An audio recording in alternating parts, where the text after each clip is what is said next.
Agora, nós vamos refletir em Gênesis 38 e 39. Não vamos ler o texto, porque são 2 capítulos, então ler todos os 2 capítulos teria um tempo considerável. Essa mensagem é fruto da leitura bíblica que nós estamos fazendo, que a irmã Maria propôs, e que nós estamos fazendo, de poder ler a Bíblia dentro de um contexto histórico. A Bíblia é um livro tão maravilhoso que nós vamos lendo, e a gente passa por um texto, e a gente não vê muita coisa naquele texto. Quando você volta, você encontra algumas coisas diferentes ali, o Espírito Santo abre o seu olhar. Então o que acontece? Gênesis 38 fala da história de Judá. Daqui a pouco eu vou situar quem é Judá. Gênesis 39 fala da história de José. E a história de Judá, nesse recorte em Gênesis 38, tem um paralelo com a história de José no capítulo 39, mas para poder colocar que Judá teve um tipo de comportamento e José teve outro tipo de comportamento, frente a uma situação de certo modo semelhante. Então, quando lendo este texto na jornada que nós estamos fazendo, me saltou aos olhos o aspecto seguinte, que na Bíblia, os capítulos estão encadeados pelo Espírito Santo de Deus. Não é uma coisa que foi assim harmonizada, não é? A minha compreensão é essa. Então a minha compreensão é que quando Deus deu a inspiração para Moisés escrever o texto o Pentateuco, né, dizem que Moisés é quem foi o autor, então já foi dada essa história de Judá, e em sequência da de José, o que de certa maneira a história de Judá é como se fosse ali um certo hiato, porque o que está acontecendo na verdade, o que vem no capítulo 37, é a história de José que é vendido para o Egito. É a inveja que os irmãos tinham de José, inclusive Judá sendo um dos irmãos de José. Então é dentro deste contexto, que nós vamos aqui conversar. Judá, ele é um dos filhos de Jacó, tá? E o nome de Judá significa louvado.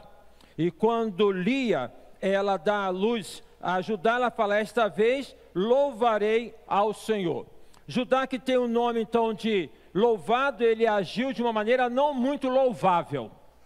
Ele teve uma atitude não muito louvável do episódio que nós veremos daqui a pouco. Judá, ele casou com uma cananeia, que chamava Sua. Olha que nome bonito, Sua, é sua mulher. Tá, o nome dela era Sua. Cananeia tem a ver lá com a história de Noé. Quando Noé acaba, depois do dilúvio, Noé planta uma vinha, Noé colhe os frutos da vinha, Noé faz um vinho e se embriaga com vinho. E aí então Cã, que é filho de Noé, vem e vê que o pai está embriagado e nu. E ele vai para poder falar aos demais irmãos. E quando então Noé, ele cai em si, ele fala, maldito então será Canaã, será Cã, será Canaã. Então vem aí a questão da mulher cananeia, os cananeus, povo idólatra. Judá, ele foi tomar então uma mulher lá da Cananeia. Judá teve 3 filhos. Olha os nomes bonitos dos filhos, Gustavo. Pensa aí com a Carol, não é? Nome do primeiro filho, Erzinho, serzinho, né? O nome do segundo filho, Onã. E o nome do terceiro filho, Selá. São 3 filhos então que Judá tem. O filho mais velho de Judá, que é vai se casar com uma jovem que se chama Tamar. E diz a Bíblia, está lá em Gênesis 38, 36 e 37, que foi um homem mau aos olhos do Senhor, e que Deus o matou. Tá? Bem, a forma que Deus o matou, a forma é da compreensão do que o homem planta é aquilo que ele colhe, conforme diz lá no capítulo 5 de Gálatas. A cultura era a seguinte: em falecendo o filho, o primogênito, o subsequente deveria tomar a viúva como esposa, para poder manter a linhagem, para poder então manter a história da família. E a história da família passa por manter a linhagem, mas passa também por uma questão financeira, passa por uma questão de herança, tá? Já que o primogênito, ele tinha alguns privilégios em relação à herança familiar. Então, agora, o segundo filho é Onã. Tamar é dada como esposa para Onã. Mas Onã, ele não tem o desejo de poder prosseguir ou de suscitar, então, a geração a partir de Er com a esposa Tamar. E aí, ao manter relação sexual, então, com Tamar, ele usa um método contraceptivo. E ali, então, Tamar, ela não engravida, tá? Onã, que vem aí da prática de onanismo. Bom, Judá tinha quantos filhos? 3 filhos. Morreram 2, sobra um, que é o Selá, tá? É o Selá. Acontece que então Judá, olhando toda essa história, ele fala o seguinte: morreu o primeiro, morreu o segundo, Selá que vai morrer o terceiro? Então ele faz da seguinte maneira, ele fala: não, essa mulher aí, não sei não, hein? Essa mulher aí, tá? E ele fala para Tamar o seguinte: volte para a casa dos seus pais, porque Selá é muito novo, deixa ele pegar mais experiência, crescer mais um pouco, e quando ele estiver mais amadurecido, então você vem e casa com ele. Na verdade, Tamar assim procede para quê? Para poder engabelar Tamar e não dar o filho como esposo para Tamar. Passa-se o tempo e nada, até que, capítulo 38 de Gênesis, Jacó, que era um homem comerciante, um bem-sucedido comerciante, ele faz uma viagem. E quando ele faz esta viagem, e quando ele então está longe de casa, vê se isso remete a alguma coisa.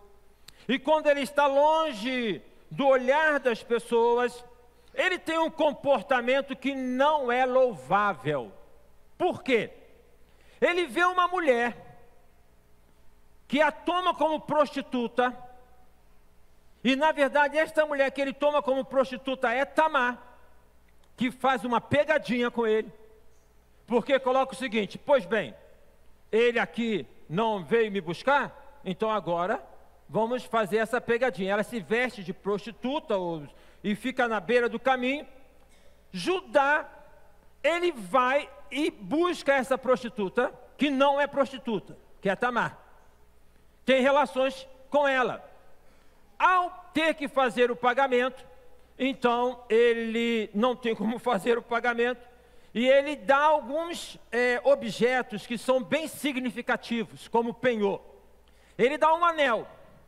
Anel remete à aliança, gente.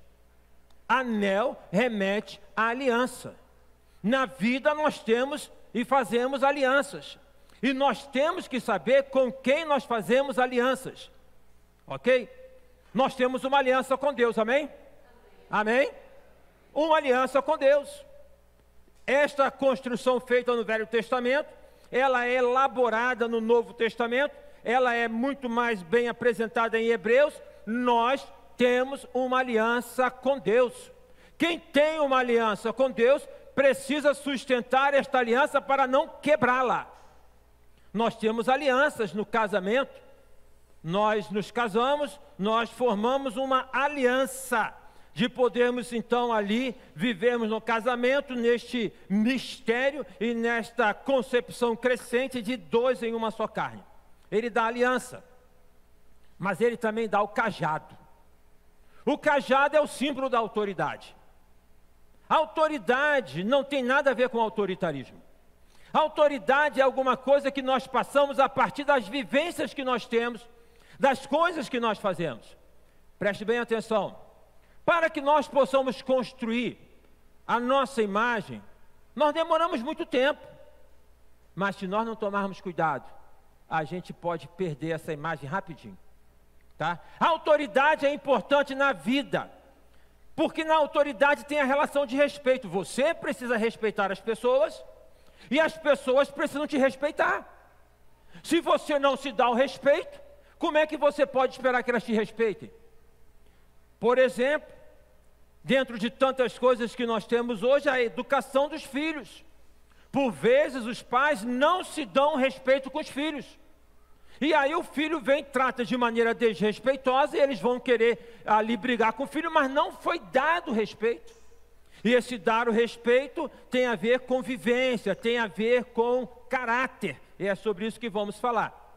Pois bem, Judá, ele deu 2 objetos, por demais significativos e importantes, como penhor, para depois, então, fazer o pagamento e reter esses objetos. Acontece que Tamar, ela pega os objetos e ela não é prostituta, e ela então se descaracteriza, e quando Judá pede ao servo para levar o pagamento, ele não encontra mais Tamar, a prostituta, na verdade. E bom, foi embora. Anel eu compro outro. Autoridade, cajado eu vou reconstruir. E vida que segue. Guarde isso aí. José, agora é o capítulo 39. José é irmão de Judá. Mas a história de José e de Judá é interessante, porque o pai é Jacó. São 12 filhos, mas são 4 mulheres. São 4 mulheres, tá? Que Jacó tem. E aí ele vai ter filhos com essas mulheres. E José, ele então é o filho de Raquel. Raquel, que era a filha de Labão. Labão, que foi o tio de Jacó. Conhece a história? Então Jacó, ele vai para a casa do tio, fugido do irmão Esaú. E quando chega lá, ele se encanta com Raquel. E ele trabalha por 7 anos para ter Raquel como esposa. Quando ele completa os 7 anos de trabalho, Labão faz a lambança e dá para ele quem? A Lia, né? Lia como esposa, ok? E aí vai falar o seguinte, não, ela é o seguinte, porque ela é a mais velha. Não pode a filha mais nova casar e poder então ter essa dinâmica. Ambas têm, então, as suas servas, que é Zilpa, e a outra eu vou ver aqui o nome, mas está aí no texto, tá? Então tem lá, Bila, eu acho que é Bila, Zilpa e Bila, Então, são 4 mulheres. Raquel não engravida, e tem um momento na história em que a Raquel está tão assim, entristecida por não poder engravidar, que ela fala o seguinte para Jacó: dê-me filhos, do contrário eu morrerei. Dê-me filhos, do contrário eu morrerei. Teve um grande pregador do evangelho, evangelista, em que ele, eu não sei quem foi, mas ele falou: dê-me vidas, senão eu morro. Era um homem que tinha paixão por alcançar vidas para o Senhor Jesus. Deus contempla a Raquel com a bênção de ter um filho, e ela gera então José. O nome José significa acréscimo de Deus. Judá, louvado. José, acréscimo de Deus. Mas também tem um sentido, aquele que perdoa. Pois bem, vamos lá. José, ele foi vendido como escravo para o Egito. Porque José era um homem sonhador, era um jovem, incomodava os irmãos. E aí então, quando ele foi levar comida para os irmãos armaram aquela cilada e aí iriam matá-lo. É Judá e é Rúben que fala: não façamos isso. E é Judá que dá a ideia: vamos vendê-lo como escravo, tá? E aí vendem como escravo, pegam a capa que José tinha, que Jacó tinha feito, que era muito bonita, matam lá um animal, joga sangue naquela capa e vem com a história para o pai: o senhor mandou José atrás da gente? Olha no que deu. O urso pegou o coitado, matou, devorou, e ali então Jacó fica muito assim desencantado. José, ele vai então para o Egito, e quando ele chega no Egito, ele vai trabalhar na casa de um homem que se chamava Potifar, um homem muito poderoso no governo.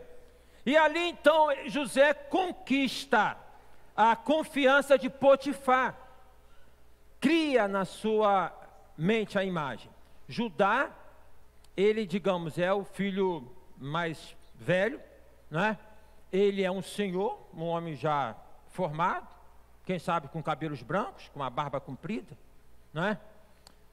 José é um garoto, José é um menino, bonito, sarado, está entendendo? Daqueles que um rapaz, quando chega na igreja, que as meninas que não têm namorado, olham para ele. Olham para ele. José é esse rapaz. Ele está na casa de Potifar. Na casa de Potifar.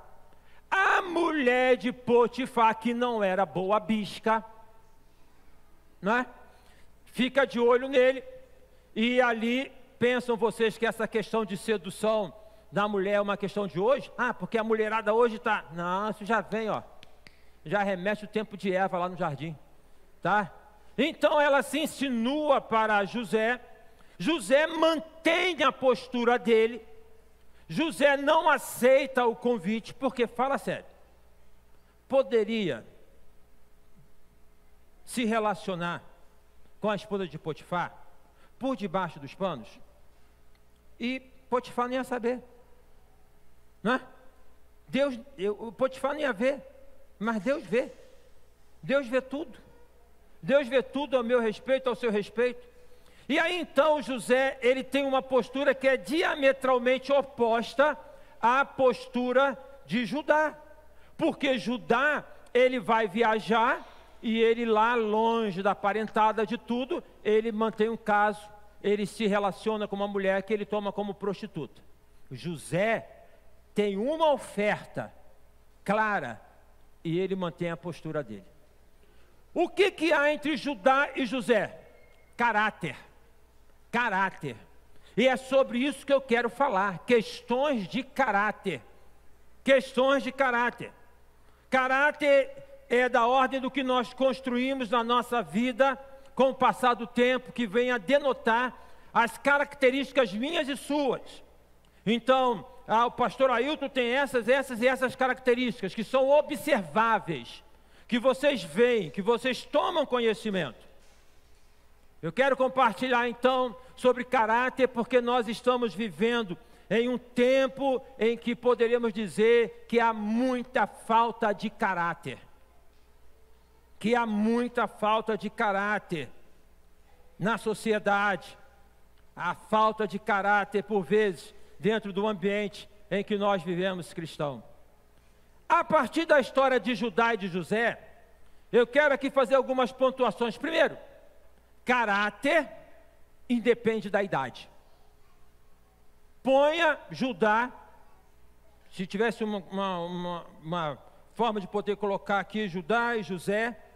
Judá, um homem mais velho, vamos dizer, Judá, 50 anos, Judá, sei lá, da minha idade, 60. E José, que 20 anos. Então, José sarado, bonito, né? Comunicativo, e Judá um senhor. Olhando para ambos, quem que você diria que seria uma pessoa assim de mais caráter? A tendência que há é de nós olharmos por vezes para uma pessoa que tenha já mais experiência na vida, adulta, idoso, e poder falar a vestimenta dele, né, a forma dele, ali tem uma pessoa de caráter. Porque por vezes equivocadamente nós associamos caráter à experiência, à vida, mas caráter não tem a ver com idade. Caráter não tem a ver com idade. Caráter é algo que a pessoa traz dentro dela e nós temos que tomar muito cuidado com isso. Paulo, quando fala para Timóteo, ele fala: ninguém despreze a sua mocidade. Jovens, louvado seja o nome do Senhor pela juventude da igreja. E vocês não podem permitir que ninguém possa desprezar a juventude de vocês. Porque o caráter não tem a ver com idade. Tem pessoas de mais experiência na vida, de mais vivências, que não têm caráter. E tem outras pessoas que são novas, por vezes com uma vestimenta que não é daquela do tipo de Judá. Então José de repente usava uma calça jeans cortada, desbotada, né? Um tênis all-star, uma camisa de malha branca, sei lá, quem sabe uma tatuagem. Esse aí, mas o outro, pela postura, não, esse é. O que nós precisamos ter atenção é o seguinte: por vezes nós queremos mostrar o nosso caráter pela nossa vestimenta, e a vestimenta revela o nosso caráter sim, mas não resume. Por vezes queremos mostrar o nosso caráter pela nossa eloquência, pela forma de poder falar, tudo bem, mas não resume. O que na verdade vai definir o nosso caráter é aquilo que nós somos dentro de nós. Dentro de nós, os valores que nós trazemos dentro de nós, o que nós temos de convicção dentro de nós. Que nós precisamos tomar atenção é de que nós não podemos julgar as pessoas pela aparência dessas pessoas. Não podemos julgar as pessoas pela aparência das pessoas. E nós constantemente fazemos isso, né? Porque é um meio até de prevenção. Se você está na rua e se você vê uma pessoa lá que tem uma atitude suspeita, você vai tomar uma certa atitude. Acontece que hoje, alguns marginais e bandidos estão devidamente e elegantemente trajados. O senhor, por favor, teria a gentileza, apontando para você uma arma, de me passar o seu celular? Sem nenhum problema, eu só quero o seu celular. O senhor, por favor, a senhora, teria a gentileza de me entregar os seus cartões? Entendeu? Então, já começaram a poder adaptar a essa forma de poder demonstrar o que não se é. Primeira questão, Judá é o mais velho, José é o mais novo. E por vezes nós olhamos para uma pessoa pela idade ou por outros fatores e vamos falar que aquele tem caráter, aquele não tem caráter. Caráter não é questão de idade. Uma outra coisa, Judá, enquanto estava lá com a sua família, ele tinha um comportamento. Mas quando ele viajou e estava em outro lugar, ele teve outro comportamento. José, quando estava na casa dos pais, ele tinha um comportamento. E quando ele foi para o Egito, ele manteve o comportamento. Caráter independe de lugar. Quem tem caráter em qualquer lugar. Quem tem caráter em qualquer lugar. Independente onde ele possa estar. Nós, irmãos, devemos viver e saber e buscarmos os relacionamentos com as pessoas, mas buscando sempre manter o nosso caráter. Se frente a uma situação eu sou uma pessoa, se frente a uma outra situação eu sou uma pessoa, isso não é caráter. Se quando eu estou na visibilidade de pais, esposo, de irmãos, eu tenho um comportamento, mas quando eu estou longe eu tenho outro comportamento, isso não é caráter, né? Isso é falta de caráter. Quando eu estive lá nos Estados Unidos, conversando com alguns colegas pastores, um comentou comigo, Ailton, às vezes alguns brasileiros vêm para cá para poder buscar o tal do sonho americano. Eles lá na igreja, no Brasil, estavam envolvidos, tudo, mas quando eles chegam aqui não querem saber de igreja. A vida que tem, a vida que eles assumem, é uma vida que se assemelha a uma vida de um incrédulo. Gente, preste bem atenção. Você tem uma função no teu trabalho. Eu, quando comecei, eu fui mensageiro, office boy. Na verdade, antes disso, eu fui lambe-lambe. Lisa, tirar retrato. Pensa uma coisa. Toda pessoa que começa num patamar mais baixo, ela quer subir, ok? Você conhece pessoas que tinham caráter quando elas tinham uma posição e que passaram a ter outro caráter quando assumiram uma outra posição? Conhece? Por vezes, irmãos, Deus não abençoa na medida em que você busca ou em que nós buscamos, porque dá aquele cargo, dá aquela função, dá aquele bem, dá aquela, sei lá, promoção para você, pode tirá-lo do centro de onde você está. Pode tirá-lo daquele momento que você tinha de ser mais dependente, né? De poder ter mais compromisso, porque às vezes quando se tem muito, se esquece até de Deus. Se esquece até de Deus. Já contei a história, mas eu acho que vale a pena, eu acho, não sei. Era um rapaz que veio para a igreja, muito mal. Interessante que é uma história, não é uma história real, mas na realidade, eu já me deparei com pessoas assim que nós atendemos aqui na igreja, e na igreja lá quando eu fui pastor na Filha de Sião, vieram muito mal, depois cresceram e ó, sumiram.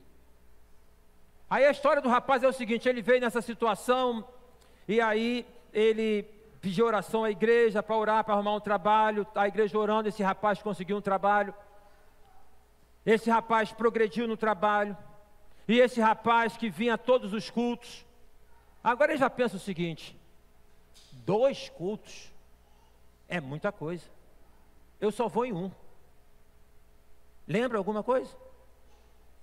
Aí passar o tempo ele fala assim, toda semana um culto? Não, de 15 em 15 está bom. Te lembra alguma coisa? Não estou jogando carapuça não, gente, só estou falando. Aí depois ele cresce mais, ele fala, de 15 em 15 é muito tempo, uma vez por mês. E aí depois de 2 meses ele passou a vir esporadicamente à igreja.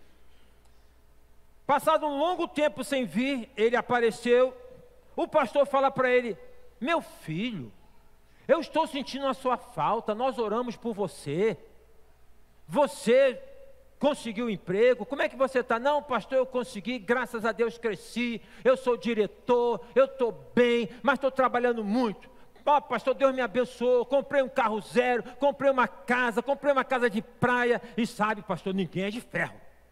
Então, final de semana, às vezes, mas meu filho, é um final ou todos os finais de semana? Porque eu não tenho te visto mais na igreja. Ah, pastor, eu estou trabalhando muito, graças a Deus, eu estou sem tempo, eu tenho que descansar. No que o pastor, lá na simplicidade dele, mas na autoridade dele, falou assim, meu filho, nós te vimos aqui quando você não tinha nada e oramos por você. Parece que você era mais crente quando não tinha nada.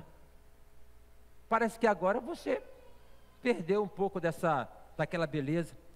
Então eu vou orar por você. Ah, pastor, ora sim, ora. Eu preciso, mas eu vou orar para Deus tirar tudo que você tem. Porque não te fez bem. Ah, não, pastor, isso não. Entendem, irmãos? O caráter, ele tem que estar associado na qualquer situação. Você é uma pessoa educada quando você era numa posição de office boy, você tem que continuar a ser educado quando é diretor. Não pode passar a tratar as pessoas diferentes, porque você cresceu. Você não pode selecionar porque você cresceu. Você não pode perder o elan da fé porque você cresceu. Você é crente aqui, louvado seja Deus, Deus te transferiu para outro lugar, lá você tem que ser um cristão também. Em qualquer lugar que você estiver, você tem que ter um caráter de cristão. E não somente em um lugar. O caráter ajuda, mas o que mantém uma pessoa de pé é a fé. O caráter ajuda, mas o que mantém uma pessoa de pé é a fé. Que sustenta e forja o caráter de uma pessoa é a fé. Nós não podemos falar que Judá não prestava. Nós não podemos falar, que a gente tem uma tendência de ler a Bíblia e poder pegar alguns personagens e poder falar, por exemplo, Pedro teve falta de fé, porque se ele tivesse fé, ele não tinha afundado. Ah, é? Cara pálida. Se você estivesse no barco, você teria pedido Jesus para andar sobre as águas? Ah, e fica falando de Pedro, medroso. Se andasse lá, você daria quantos passos? Pois bem, então não vamos falar mal de Judá. Por quê? Porque nós não podemos falar mal de ninguém. Por quê? Porque a Bíblia diz que quem pensa que está em pé, cuide para que não caia. Também já contei, vou repetir.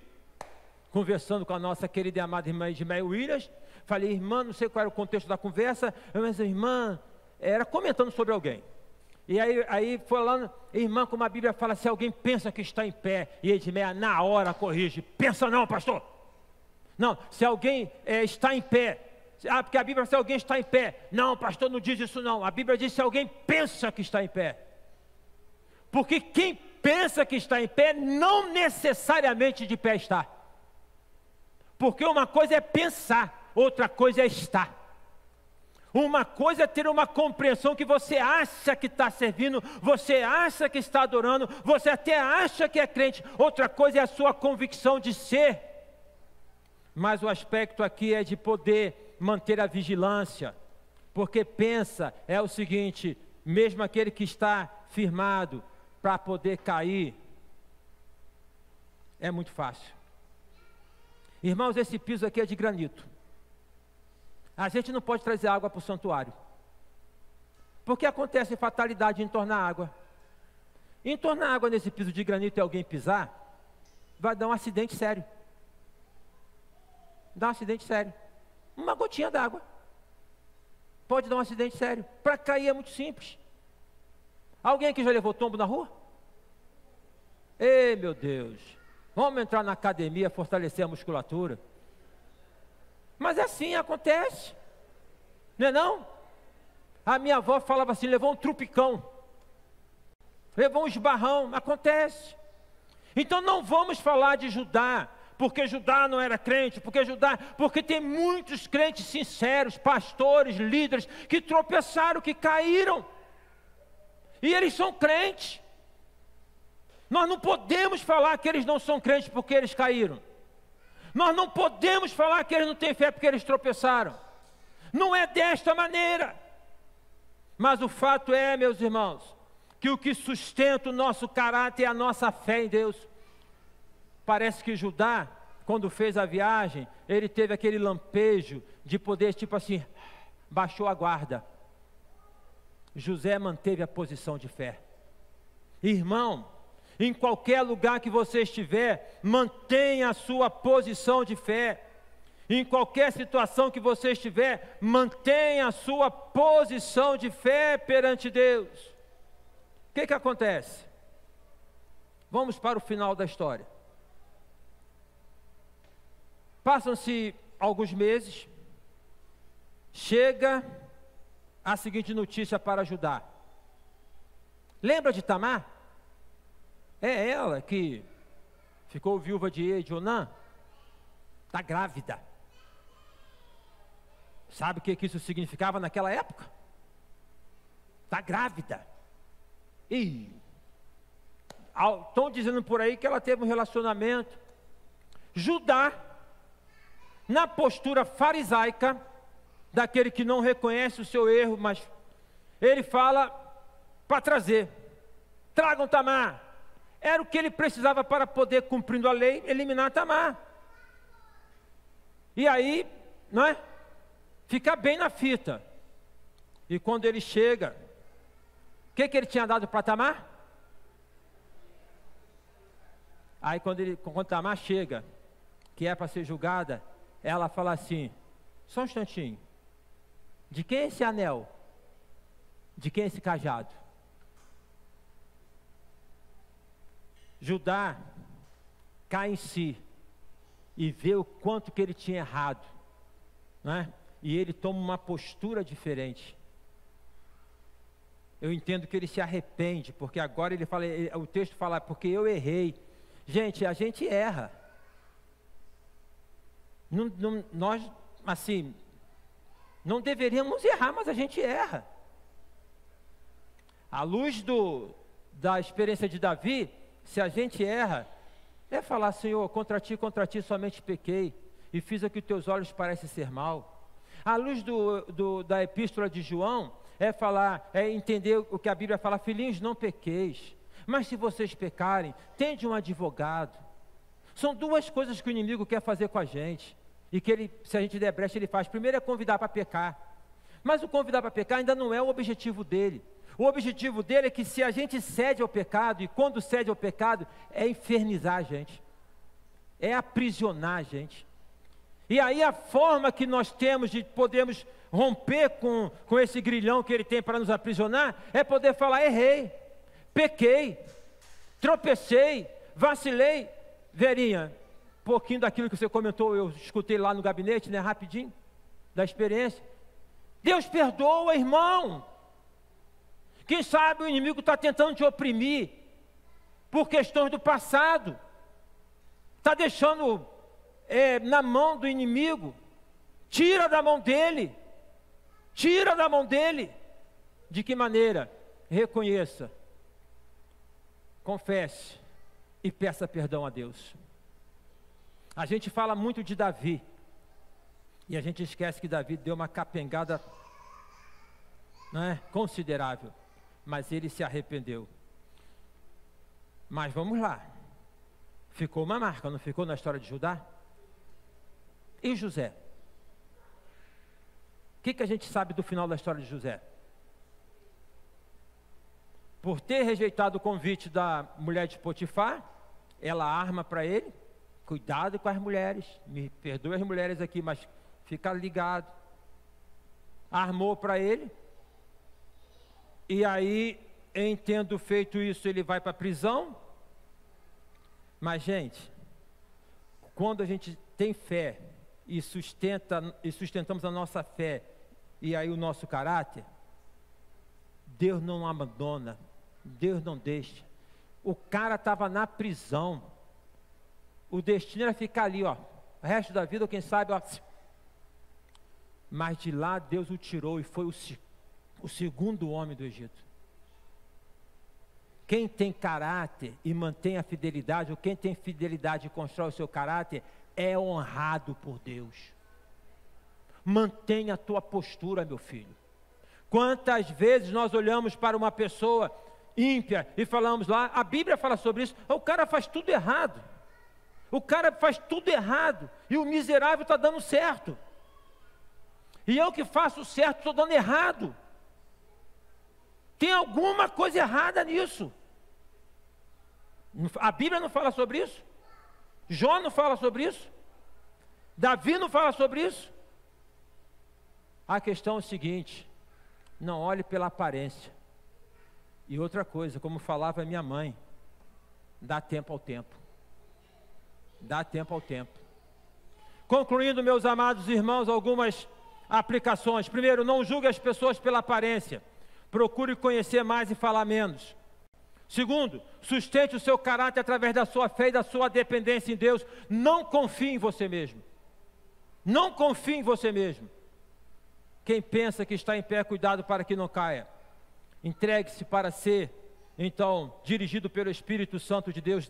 Terceiro, que o Espírito Santo molde a sua vida, molde o seu caráter, para que você sustente a sua fé. Para que você sustente a sua fé. A gente não tem que fazer força, a gente tem que se entregar nas mãos do Pai. Deixa que Ele conduz. Quarto, se cair, e aqui está um montão de gente que já caiu, todos nós, de uma maneira ou de outra.